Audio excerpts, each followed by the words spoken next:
Welcome to Conscious Co-Creations, straight talk about life, business, mind, body, and spirit. And I'm real excited today because today I have unique guests coming to you all the way from another land. And we're going to be talking about breaking the law of attraction with Paul W. Sutherland. So welcome, Paul. Thank you, Carly. Thank you for having me on your show. And tell them where you're coming from. Right now, I'm in a land called Sweden. And it's late for you, isn't it? Yeah, it is. It's 25 to 11 here. So I've got a clock up there. That's why I was looking up. And I'm really excited to be talking about this subject because a lot of people do not quite teach the law of attraction in a way that I'm comfortable with. So I'm really excited to be having this conversation with you. And I just want to thank you so much for taking the time out of your busy schedule, and I'm really excited to be having this conversation with you. So I'd love for you to share a little bit about your book, and I'd love for you to share about how the inspiration for this book came about. Well, the book itself, as you know, is actually called Breaking the Law of Attraction, with a subtitle, It's Time to Awaken to Creation.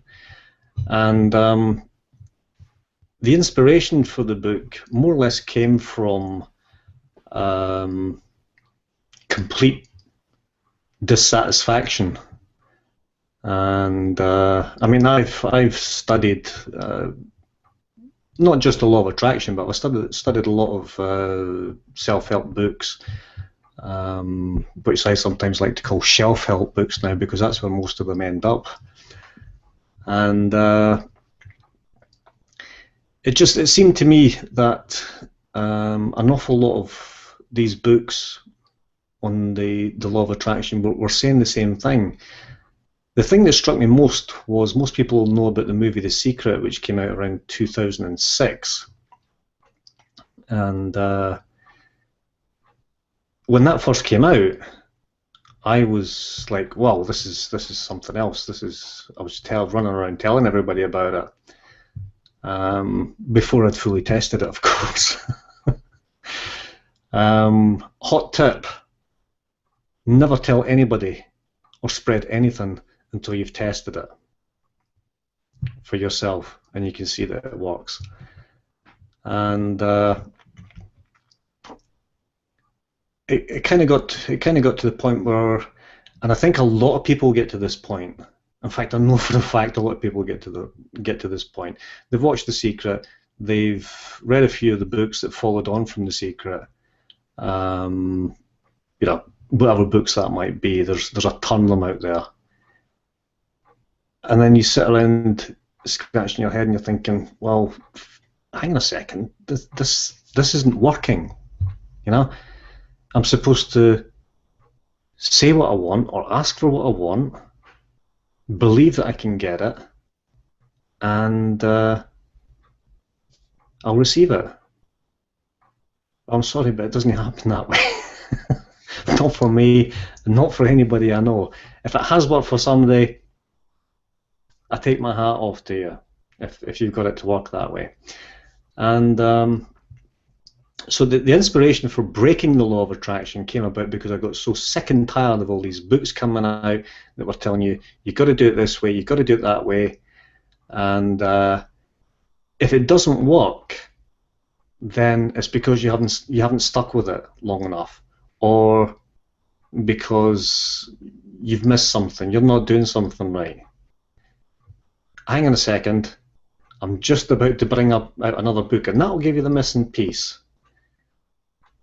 Now, you can only take so much of that until eventually something just snaps and you think, no, I'm not doing this anymore. There has to be another way. There has to be somebody out there who's giving you good, solid information about how it works. Not all this fluff, not all the BS, not all the stuff that says that you can sit around in your backside and wish for things and they're going to magically fall into your lap. And this is basically what I based the book Breaking the Law of Attraction around.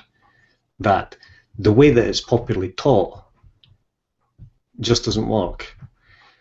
I've emphasised something in the book. I've been very specific about something in the book because you'll find most of these law of attraction programs be it a book, a seminar, or a DVD, whatever it might be, you find for the most part, most of them focus on stuff, getting stuff, and more to the point, a lot of them focus on more money, because most people, you probably know as well as I do, most people, if you ask them if there's one thing that they want, 9 times out of 10 they're going to say, I want more money. Why? So I can be happy. And I've emphasized a lot of that in the book, and the point that I make is that although a lot of these books and programs are focused on money, none of them actually give you a process, a proper process to do it. Now you can sit in your backside in your sofa all day long, saying as many affirmations as you want, and if I forget, remind me, because I'm going to come back to affirmations as well, and thinking that everything is just going to magically appear. Ain't going to happen. I want to bring a couple things up that you said so far, because I don't want to get so lost that we forget a couple things that you said. Mm-hmm. 2 things that you brought up. One is shelf help, and I want to address that really quickly, because a lot of people go to conference after conference after conference, and so 2 things I want to bring up when it comes to that is most people that are going to all these conferences, they're spending so much money, by the way, that are putting themselves mm-hmm. into debt. By the way, when they're arriving at these conferences, they're already so unhappy, and they are so desperate when they get there, which I know you mentioned in your book about desperation energy. And until someone actually addresses, which I'm going to bring back to you in a minute, until someone actually addresses the desperation energy, they're not going to go anywhere to begin with. You have to address the desperation energy. And until you address that, you're not going anywhere. And, you know, you can put book after book or DVD after DVD. I don't care. You can put all those things, and I agree with you. I call them shelf help as well. And so, I personally, I don't know about you, and I know you'll agree with this. I don't want to be the coach or the person that puts people more in debt. So I won't do that. And so that's another thing is I want to be held accountable as a coach. I don't want to put someone more in debt. And again, until we address it's like the happiness aspect. I don't know how many people I've dealt with as a consultant. All the money in the world, you can have a zillion cars, a zillion houses, and all this stuff, and you can look at some of the famous people, and then they'll even attest to they're not happy, and then their empires, by the way, collapse, and then they actually get back to the grassroots of undigging and finding their happiness again, and then they'll actually go out and tell you, it's like, you know what, I realized that all those houses and all those cars didn't make me happy, and until they found their happiness, did their wealth come back? So I'll bring it back to you now, but you know what I'm talking about. Until they actually address their desperation, and until they actually find their happiness, does their abundance come back? So now I'm going to give it back to you. Well, that's the thing, and it's funny you should mention the self-help there, because I think I'm sure I've actually mentioned it in the book. I haven't read it for a couple of days. I just read it, so it's all fresh in my mind. I had so many books. I had so many programs that were on CD or DVD, and what I did was I took them all down. I went through them one by one, and I had kind of 2 piles. And I thought, yes, no, yes, no, yes, no, and I must have had somewhere around 100, 150 books, and maybe 30, 40 programs on CDs. And either threw them out or I gave them to the charity shop along the road. And even when I'd given them to the charity shop along the road, I actually had a bad conscience when I came back. So I thought, somebody might actually go to that charity shop and get that and listen to it. And I was in 2 minds whether to go and ask for them back and just throw them out. Because that's all self-help is, and the thing is, you can buy, and I'm guilty of this, guilty as charged. You can buy as many books as you want. You can buy as many CD programs as you want. But until you have the right mindset, until you're in a place where you can take that information and put it into action, the missing key ingredient in most of the law of attraction teaching, taking action. And unless you can do that, unless you have the mindset where you can put a plan into action about how you're going to get these things that you want, for whatever reason, then most of these books just won't do anything for you. And it took me an awful long time to figure that out. All I was doing was I was gathering knowledge. And I think, I don't know who it was that said this, but somebody at some point had said knowledge is power. Wrong. Knowledge is not power.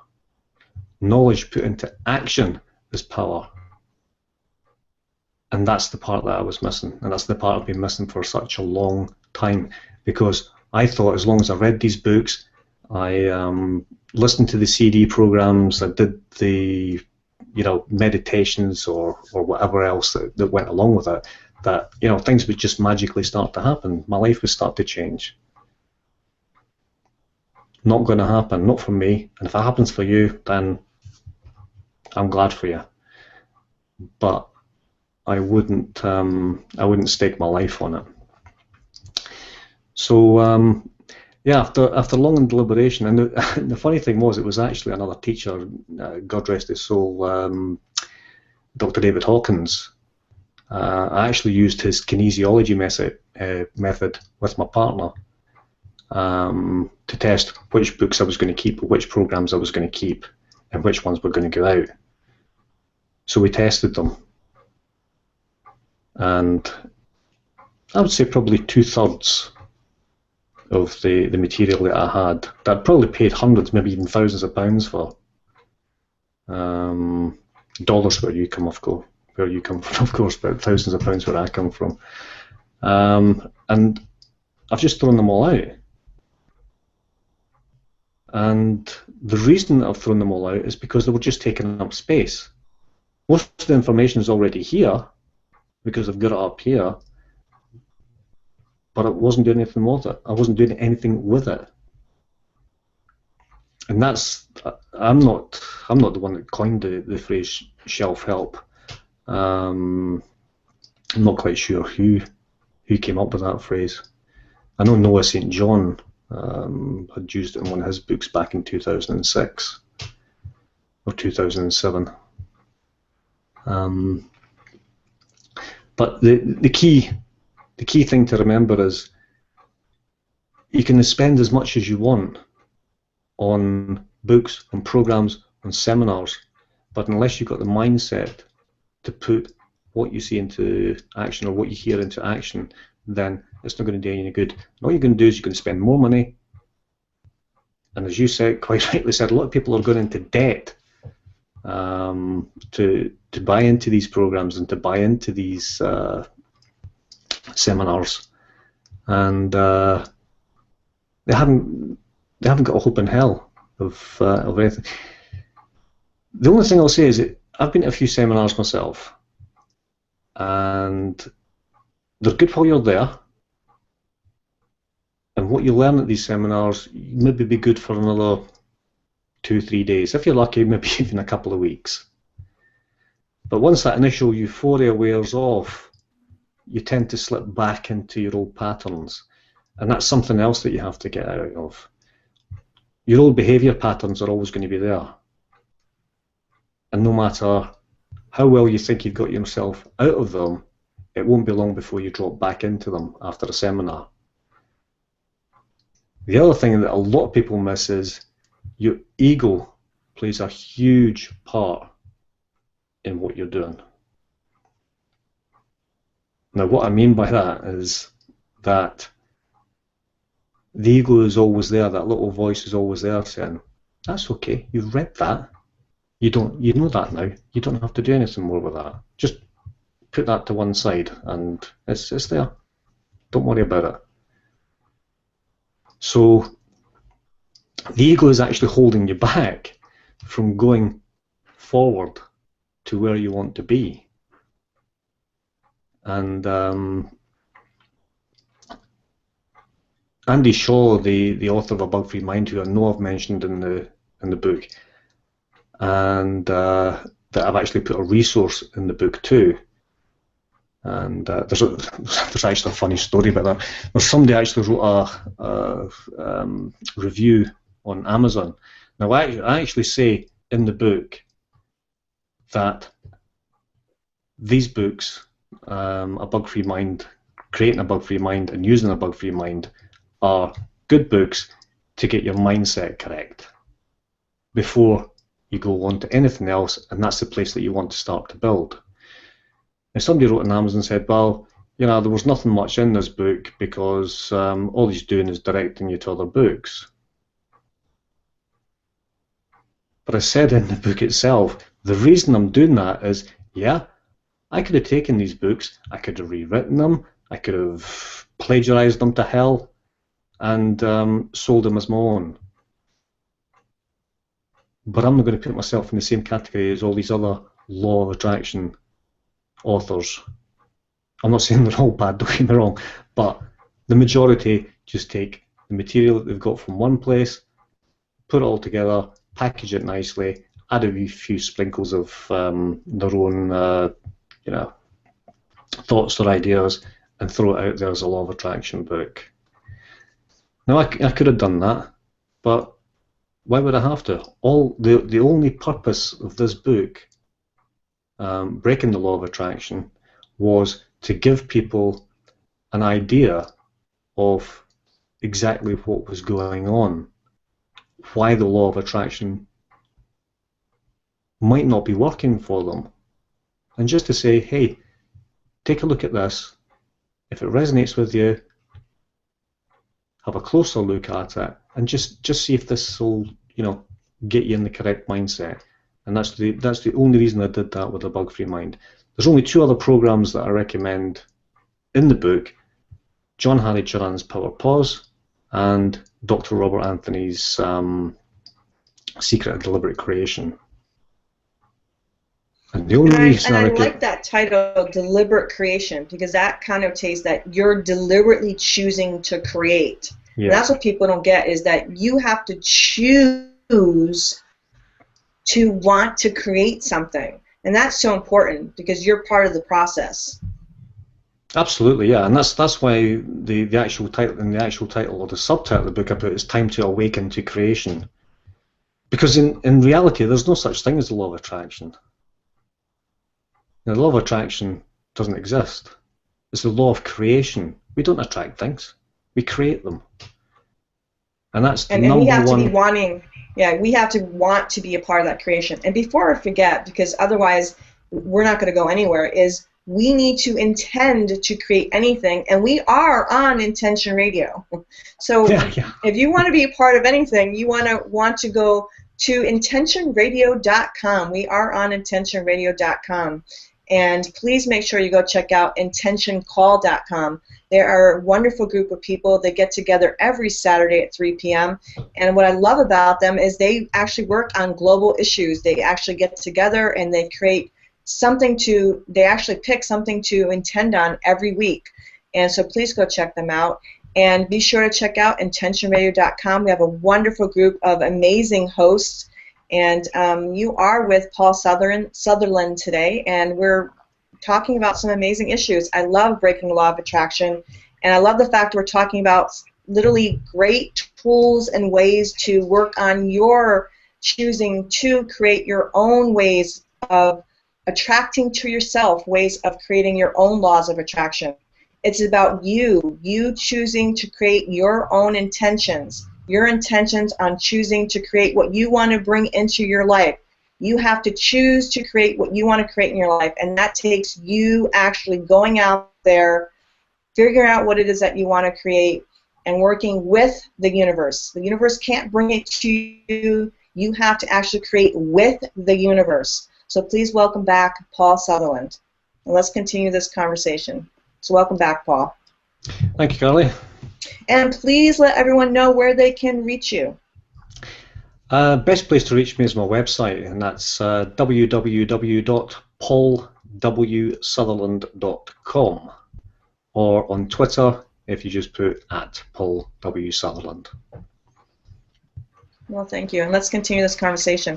And it's very important for people to understand it does take you having an intention, and however that intention, it doesn't just take having the intention. You have to choose to want to create with the world and the universe. You just can't go say, ooh, om, and meditate, and it will arrive. It takes you actually having an actionable plan and then actually working with the universe with an actionable, literally having a plan that you actually choose to work, actually really doing it. You can't just go, okay, I have a plan, I'm just going to meditate, om, and chant, and it'll arrive. You actually have to do something about it.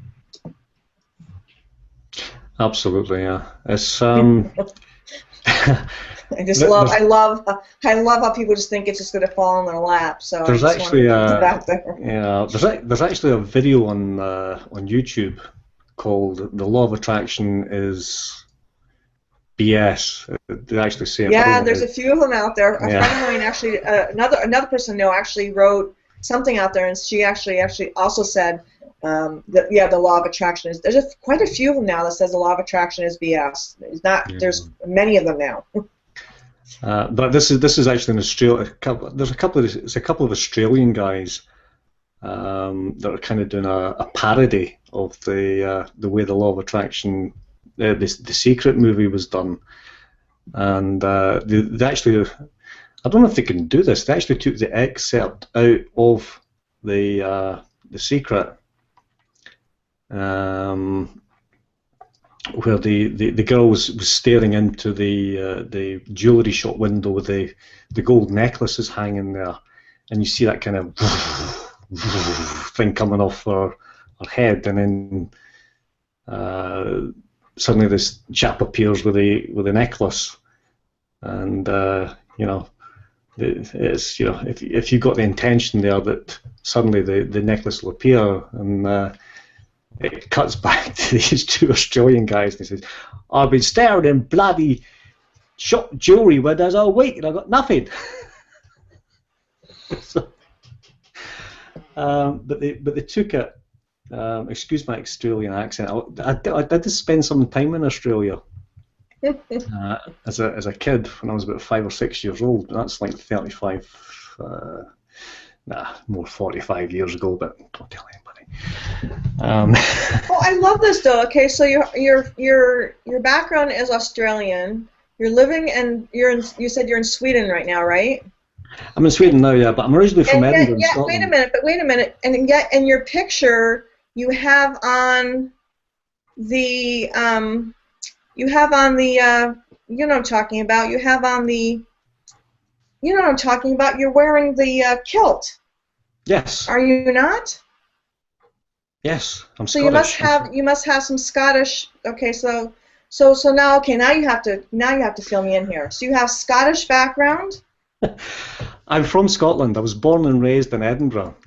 Okay. Okay. So now I'm really confused. So you have an Aussie accent, yet you're Scottish. So no, what is your accent? I've got a Scottish accent, and I'm Scottish. Okay. So then you have a Scottish accent. Okay. Yeah. Okay. Then you said something about Aussie accent, so now you're all confusing. Yeah, I said when I did that, tried to do that Australian. I can't do the Australian accent anymore. Okay. But I was making a fool of that Australian guy that was taking the mick out of the Secret. But I did spend 2.5 years in Australia, in a place called Liverpool, just outside Sydney, when I was about 5. But I was back in Scotland by the time I was 8. So. And then I've been most of my life in Edinburgh, or just outside Edinburgh. And then how long have you been in Sweden? I've been in Sweden a couple of years now. So it's pretty much the same. So then you'll forever have a Scottish accent then. I'll forever have a Scottish accent, yeah. Once you get past 50, your accent's stuck. Okay, now I'm less confused. Okay, you got me a little bit scared there. I'm like, wait a minute. I know I saw the kilt. I'm like, wait a minute. Oh, okay. Yeah. Michael, okay. That's me. Yeah, hang on a second. There you go. Can you? Yes, yes. Let's show Can you your see that? book. Well, Yeah, so you that's definitely got not. the kilt Yeah, going on. I love yeah. the kilt. That's me. That's the photograph that you can see. But Yes. that's actually my original book. This is actually a paperback book that's also available on Kindle. That's my original book, Orion and the Wildcat, which is a journey into spirit and the voices of the heart. That's also available on Amazon. Absolutely. So, Sorry. actually, why don't you share a little bit about the Orion and the Wildcat? Where did that actually start? What is the give a pithy version of that?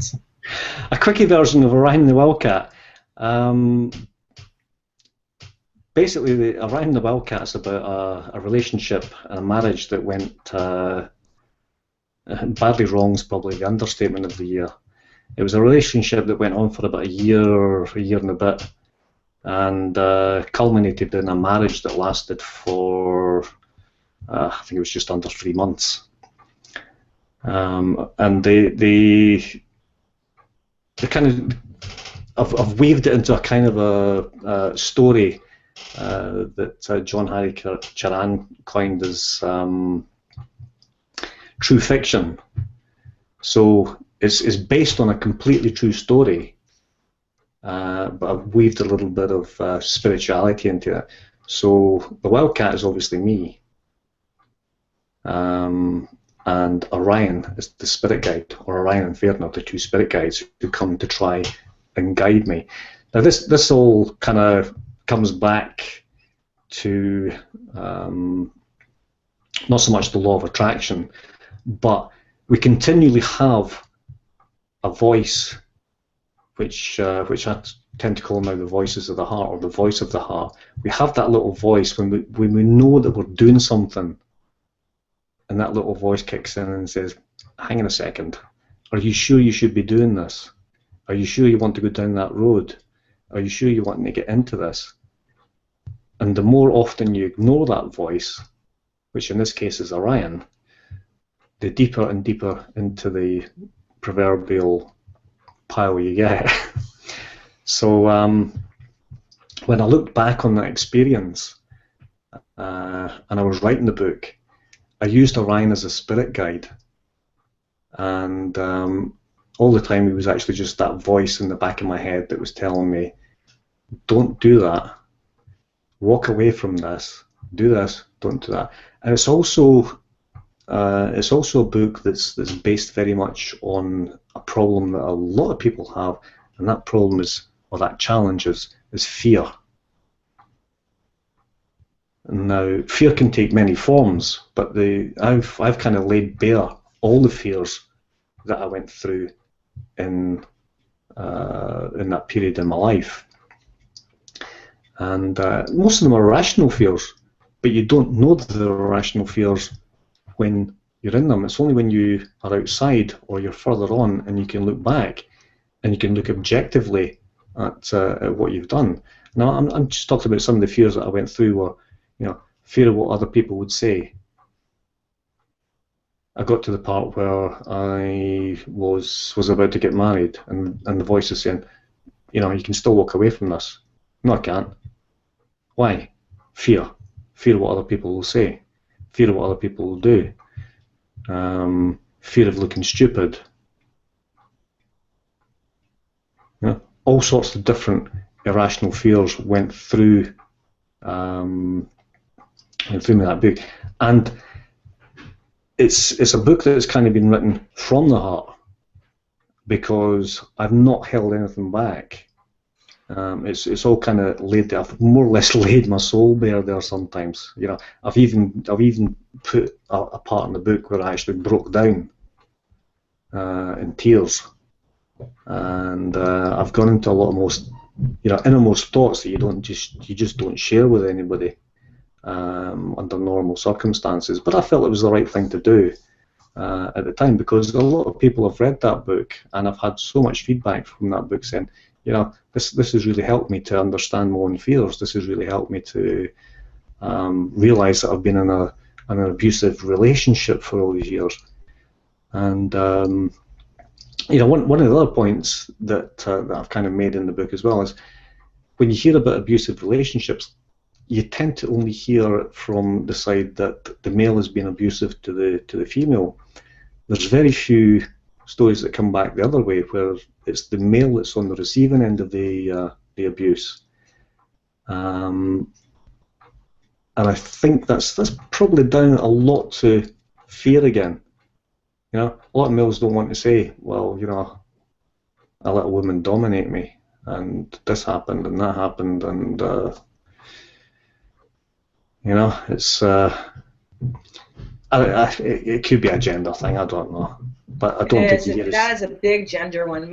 It's very powerful when a male steps forward. That is quite a huge one. And I also want to tie this back to the law of attraction, though, which is very powerful. Fear. You know, again, what we focus on expands. And if you're in a fear space, you are going to. Now, there are some components to the law of attraction that is so. That if we're in a space of fear, we are going to draw more of that. And that goes back to that focus of desperation energy. If you're in desperation energy, you can't move forward because you're in desperation energy. And so when you brought up fear, that is a really huge one. So if you're in a space of fear, you can't go anywhere. You can't manifest anything if you're in a space of fear. There's no way you can move forward with anything that's of, you know, something that's powerful if you're in a space of fear.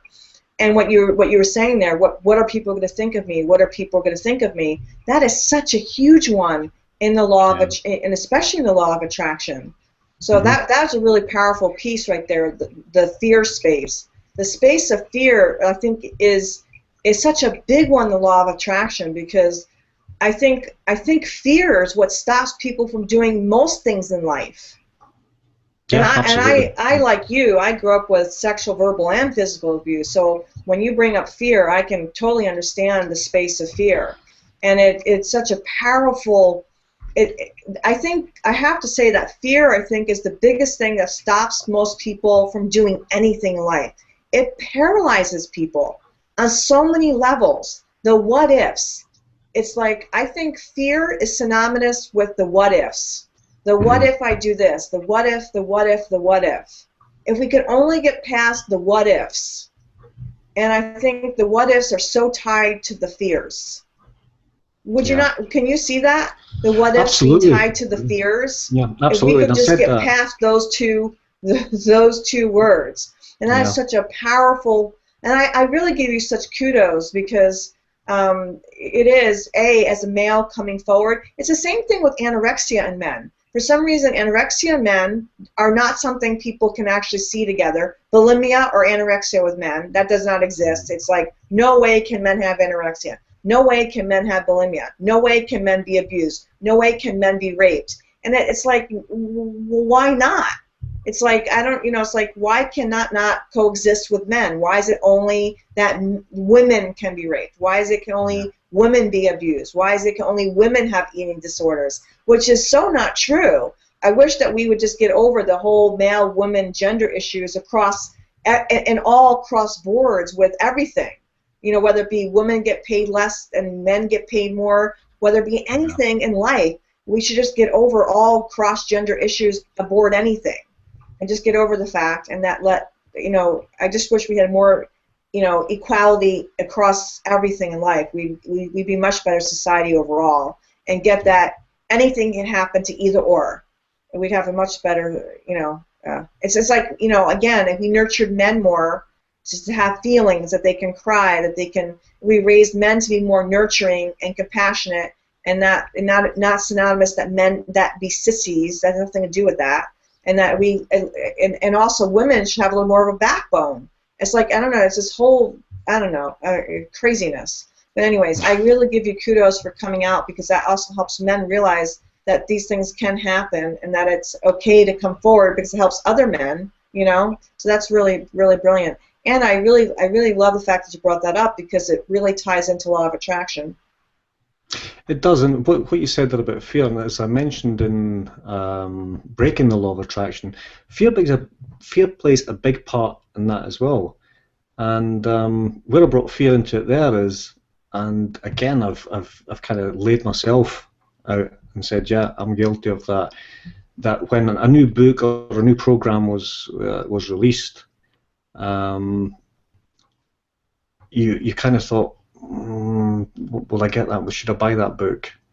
Or no, maybe not. And what you have to remember is, it's not just the book; it's all the clever marketing and all the stuff going on behind the promotion.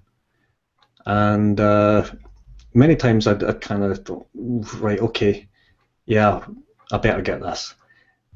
Why did I get it? The same reason as a lot of people would get it. Fear. Fear of what? Fear that you were going to miss out on something. Fear that this book or this program was going to have that magic ingredient in it. And I don't mind saying that if I didn't find it in that book, and there was another program coming up, and it had been announced, and it was going to be 2 or 3 weeks' time, I would wait the sort of 2 or 3 weeks and say, yeah, it's got to be in this one. It must be in this one. The secret has got to be in this one. And that's where the fear factor plays a big part there as well. If I don't get this, I might miss out. Let me tell you something right now. You won't miss out. There's no way that you'll miss out, because there's nothing to miss out on. And in the book, I've actually given you that should have been your clue, Carly.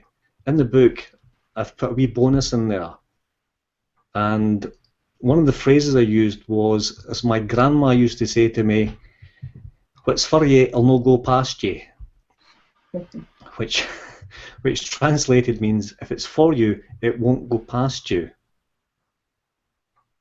And too many people, including myself, I've been guilty of it in the past. I'm probably still guilty of it now sometimes. I don't know. I don't watch my every move. Get somebody else to do that for me. But it's that fear factor that you're going to miss out on something. And I think there's too many people play on that factor as well with the marketing. You must have this. Otherwise, you're going to get left behind. BS. You won't get left behind. Because what you need will come to you at the time you need it. That's a fact. That's a fact of the law of creation. Not the law of attraction, the law of creation. What you need and what you intend to have will come to you at the right time and the right place. If you've intended it and if you've taken action towards it. You won't miss out on anything, any book, any seminar, any program. So if there's one fear I can dispel for everybody right now, it's that one. Never fear missing out. No, what I will add to that is, when we said that knowledge is power, what I will add to that is, I do think reading is important in terms of enriching our minds. Now, what I'll say to that though is, you don't need to buy every single course or go to every single seminar.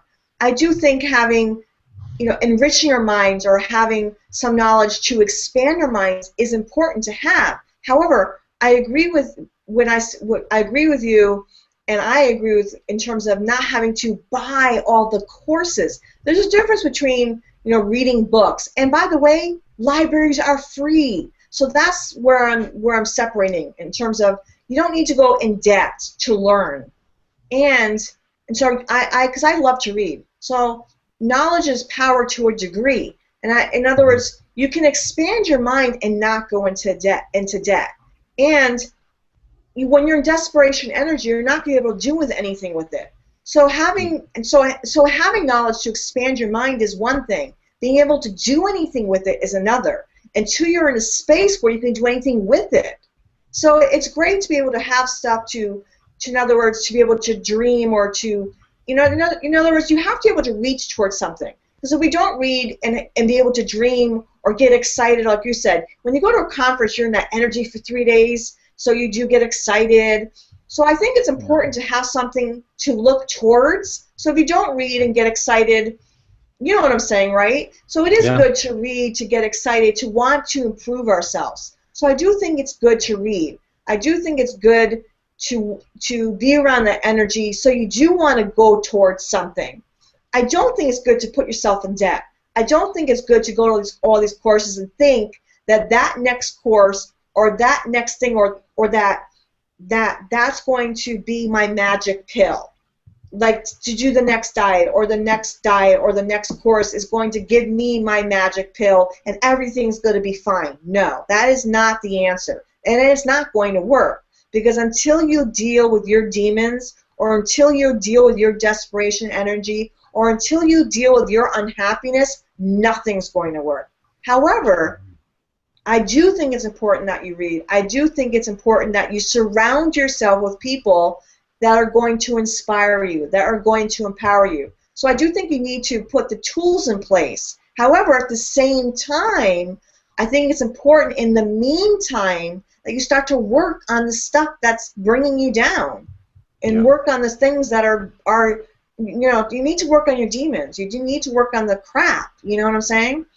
Yeah. At the same time, I still think it's important while you're dealing with all that garbage that you do, bring things into your life that are empowering. Does that make sense?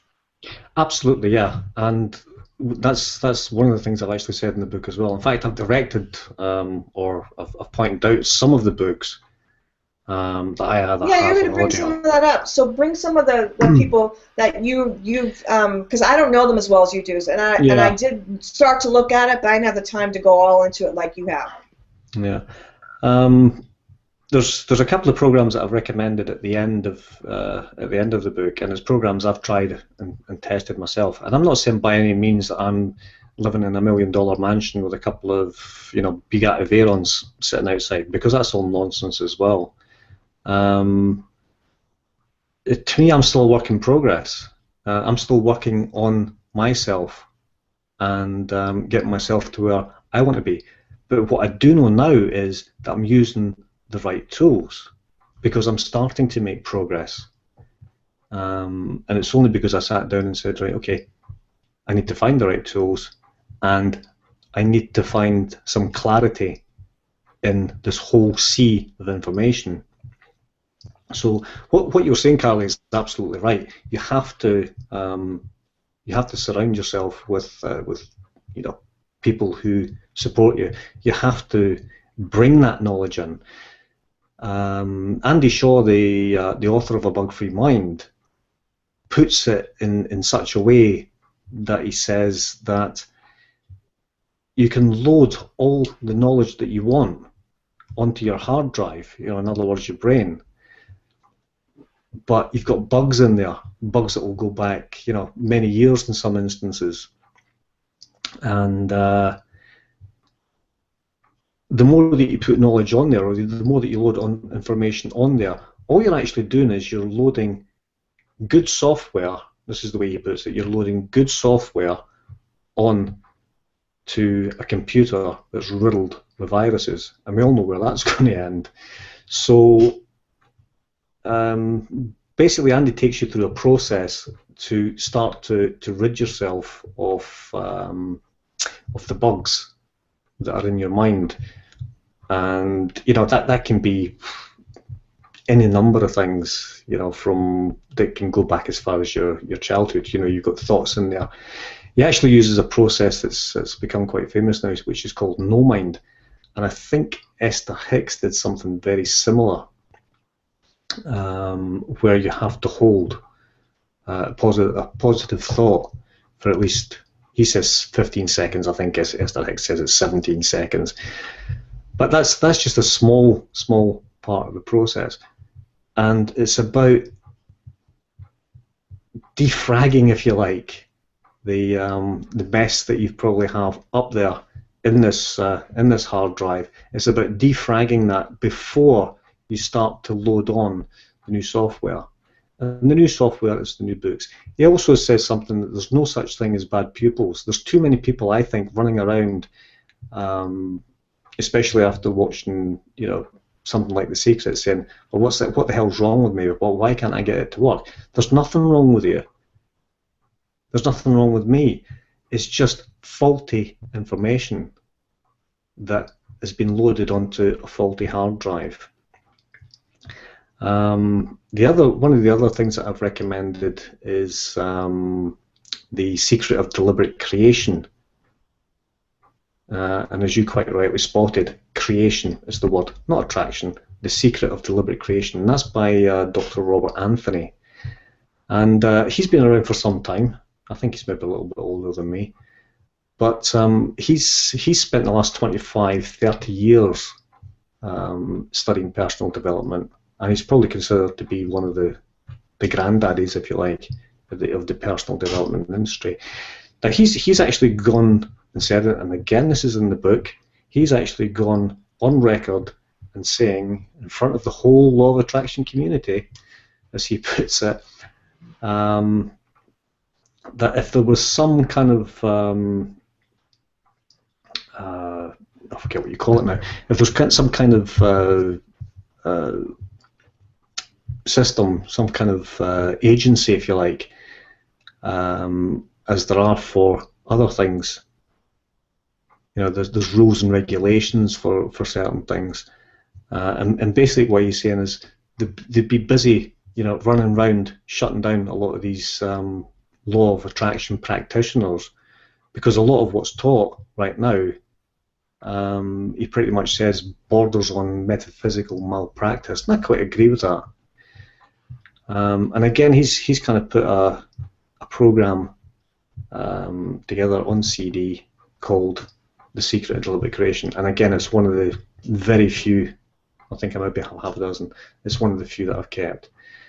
And the other one that's on there is again it's a book, but it's on audio, called The Power Pause, and that's by a guy called John Haricharan.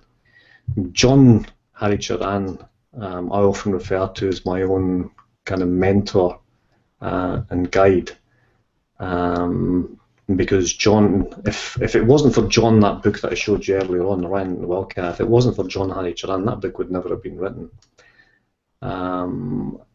The man has so much knowledge and information that he's shared, and his flagship book, he's written another couple of books that are available on Amazon. One of my favourites is When You Can Walk on Water, Take the Boat, but his flagship is the Power Pause, and that again is a simple process where you take yourself into a quiet space. John basically says you'll have three problems in life: money, health, relationships. Whatever problem you have is going to fall into one of these three categories, and he just gives you a simple process to alleviate yourself from the stress and to get yourself into a place where you can think naturally. The other thing that's not actually mentioned in the book, and it's a big one, and it's something that I only just came across maybe about 4 or 5 days ago. I came across a guy called Noah St. John. I think he's fairly big in the States, but I don't know how big he is in Europe. And he basically came up with a concept called affirmations. Now again, it's a slight variation on the word affirmations as opposed to affirmations. Now, this is something that again is drilled into you in many of the law of attraction. You must use affirmations. You know, you've got books, 101 affirmations for this and 10,000 affirmations for that, and you've got to sit and you've got to say to yourself all day long, I'm so happy and grateful that I've got this house, that amount of money in the bank, you know, whatever it might be. You sit and repeat these affirmations, and this is supposed to do something for you to progress you towards your goal. Now, what Noah St. John's basically saying is, okay, let's look at this objectively. If you sit and you say to yourself all day long, I'm a millionaire now, I'm a millionaire now, what's going to happen? You've got that little voice in the back of your head saying, no you're not, no you're not, no you're not. So exactly. As soon as you make the intention, you've got the counter intention whacking you straight in the back of the head. I'm a millionaire. I'm the star of a movie. I'm this, I'm that. Whatever your affirmation might be, you're going to constantly have that voice saying, "No, you're not," and it's not going to work. Now, what Noah St. John has come up with is something called affirmations. I can't remember his website off the top of my head.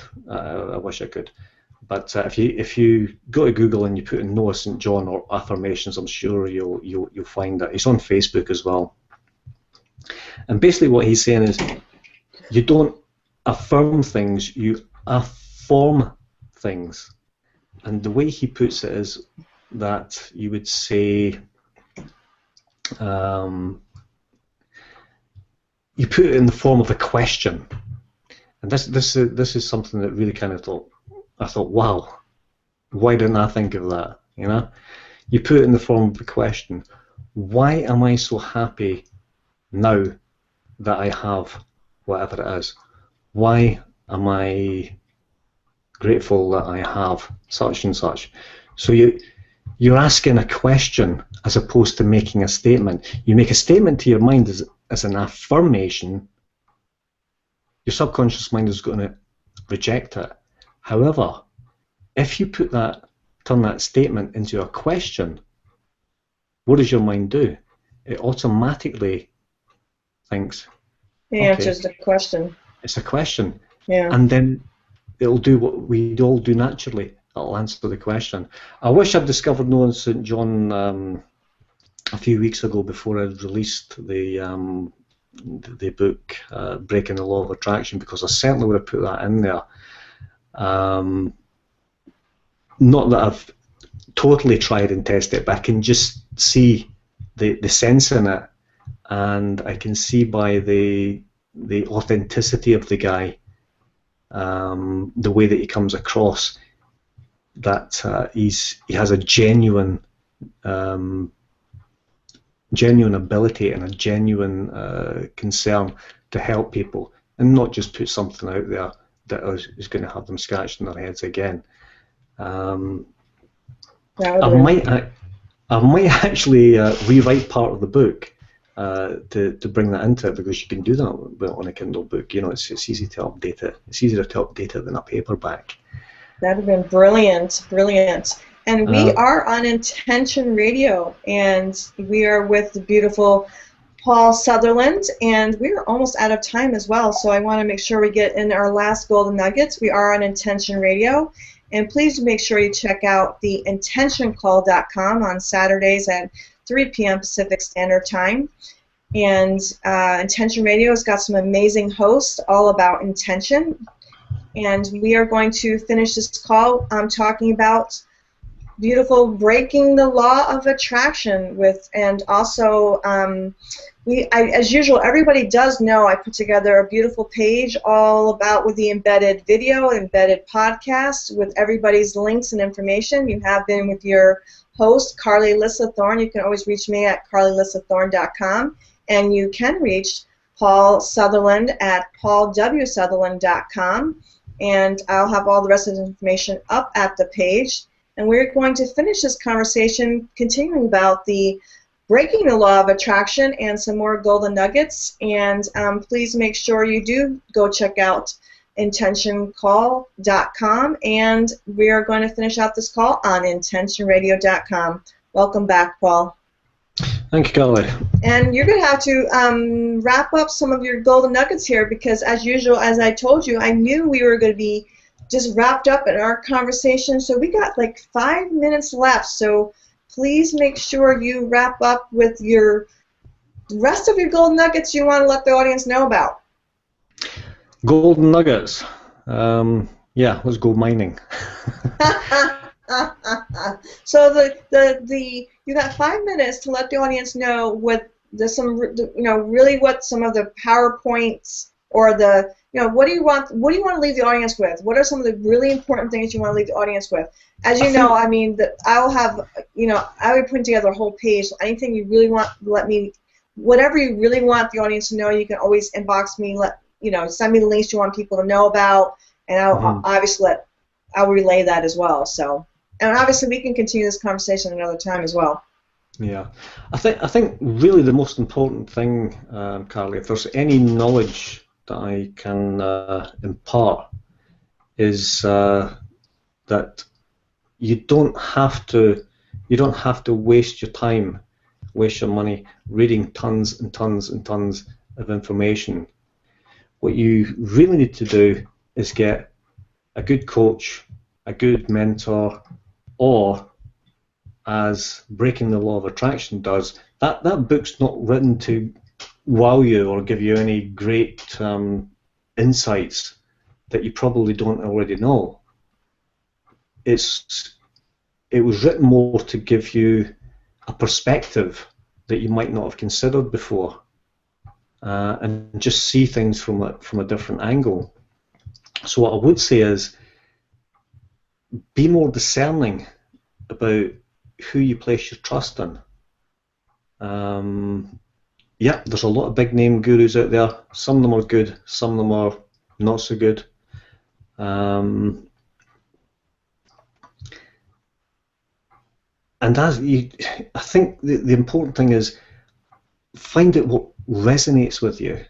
You know, before you make a decision to buy a book, before you make a decision really to do anything, find out what this is saying. Find out what your heart's saying. Go inside, ask, and you'll get the answers. Because not all the answers are in a book, not all the answers are in a program. The truth of the matter is, you already have all the answers. You just don't know it yet. You just haven't brought the answers to the surface. And the secret to getting those answers is to ask questions. And that's exactly what Noah St. John does in his affirmations. Ask questions, because within every question there is the answer. That's a quote, but I can't remember who actually said it. You brought up a very valid point. Trust yourself. You know. Yeah. And ask, like you said, ask questions. You just brought up a really valid point. Ask questions and trust yourself. You do know. And I really want to thank you. Thank you so much for taking the time out to talk to me. And thank you so much for writing the book, Breaking the Law of Attraction. It was such a needed book, and it's just such an important topic. And I look forward to having another conversation with you, and I look forward to putting the page together with all your links so people can find you. And I was so excited that I found you on Facebook. Thank you so much for finding me, because without finding each other, this conversation would have happened. That was the law of creation in action. Exactly.